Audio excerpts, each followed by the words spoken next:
Hey guys, today I'm reviewing the Invicta 0379. You can see the case it comes in.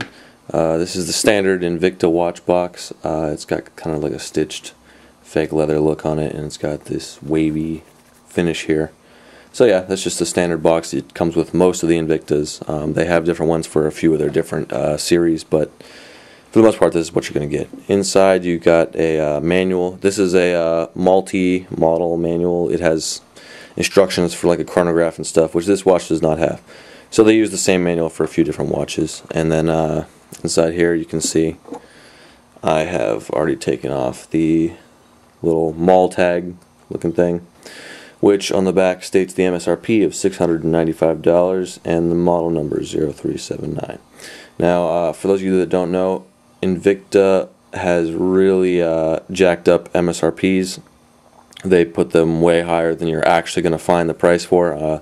They use, the marketing style where everything looks super expensive and then they discount it, 80%, 90%, whatever. So, in fact, yes, mine, I paid about $65 for mine, so you can see that that's less than 10% of the price. So, yeah, you don't look for this kind of price. You're going to get seriously ripped off. And then I just took some links out already. So moving on to the watch here, let me just get it off the pillow. Alright, so here's the watch itself. Sorry, let me give you a look here. Alright, so the case is stainless steel, as well as the band. It's got a case back here is etched. Let me get a look at that. Focus, come on, there we go. Alright, sorry guys. And you can see here it says Swiss parts movement, all stainless steel, 100 meter water resistant. Model number, and it says Tritnite and Flame Fusion Crystal. Alright. And then we have the pushers and the crown here. They are not screw down. The pushers, just push. This is a 2-position crown for date and time. And let's move on to the band here. Band is stainless steel, like I already said. It's got like a brushed finish, and then these center links are polished, and that's a really nice look. I like that a lot. The only problem is that these links, as you can see here, they show scratches really easily, and that's kind of annoying, but I have yet to see if I can polish that out or not. I'm not sure. I may be able to just polish it out with a little, machine polish, whatever. It's just a standard fold-over clasp. Holds quite nicely, and it does have little adjustment positions here for you. So yeah, the clasp is fine, no problems there. Let's go to the crystal. The crystal here is pretty thick, and it's kind of like a dome thing. You can see there. It is a Flame Fusion crystal, which that's Invicta's, proprietary term for just a synthetic sapphire crystal. It's pretty hard. I have managed to scratch it though. Let me see if I can get it here. There you go. Just barely. There. You can kind of see it. Anyway, I've managed to scratch it in one spot on the crystal, and that was when it hit some concrete. So overall, this crystal is pretty resilient, but it does scratch. It's not invincible. Don't kid yourself. But overall, it's not bad. You can see it has a real thin bezel here. Obviously, it's not a rotating bezel. It's real thin, and I like that a lot because it maximizes the size of the watch face for the overall size of the watch. I like that a lot. I like a big watch face, if not necessarily a huge watch. So this is nice in that aspect. So let's go into the watch face itself. There you go. You can see it's got a carbon fiber dial. Alright, and you have, of course, hour, minute, and second hands. And then a little Invicta logo here. You can get that to focus. There we go, Invicta, and it says 100 meters, 330 feet, water resistance. All the hours are numbered, 1 through 12, and the hours do not glow, the numbers at least. The little squares here, those do glow. Along with that, the hour, minute, and the tip of the second hand glow, and both subdial hands glow. So we can talk about the Tritnite now.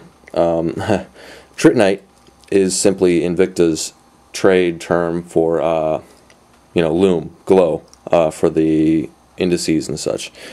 They're playing off of tritium, which is basically it's a hydrogen isotope that's slightly radioactive and glows on its own for a long time. And they do make some watches out of that, but not this watch, and none of Invicta's that I'm aware of.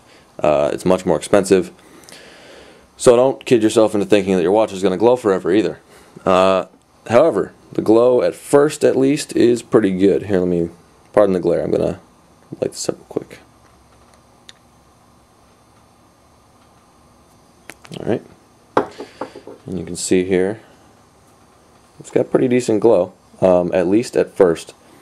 But it fades quickly, and within maybe 2 hours, in very low light, it'll no longer be visible, depending. It doesn't really seem to matter how long you charge it. If you charge it for 2 minutes with a high power flashlight, or if you charge it in the sun for 2 hours, doesn't really seem to make a difference. Still fades fast, doesn't last long.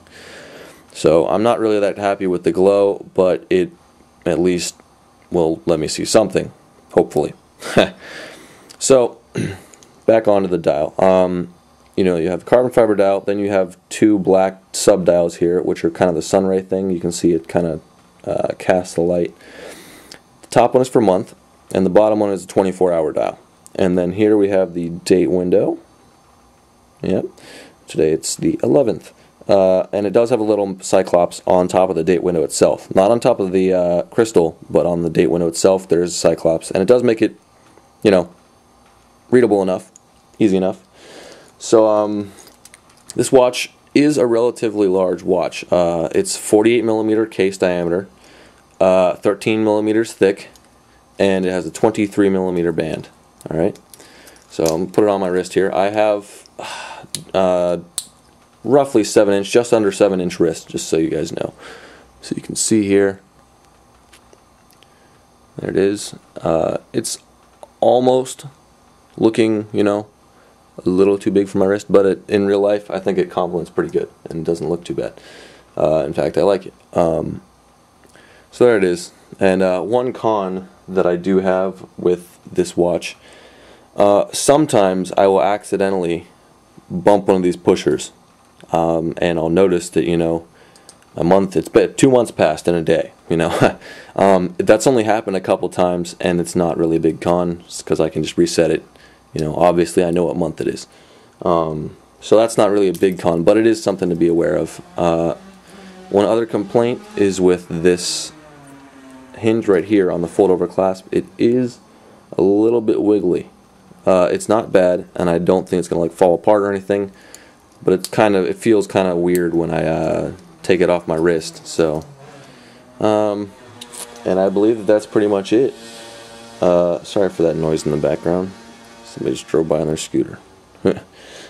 So yeah, that's it. One other thing I wanted to show you guys real quick. Let me take the camera off the stand. There we go. Just for home reference here, I have put together some coins. You can see here the the face is roughly the size of 4 dimes put next to each other like that. So if you're at home and you want to see what this watch fits like or looks like, put 4 dimes like this, make a circle cutout, that's the watch face. If you do 4 nickels, that's roughly the size of the watch overall case diameter. So just so you can get an idea of how big it is in real life, if you were so inclined. So that's it, the Invicta 0379. Thanks for watching, guys.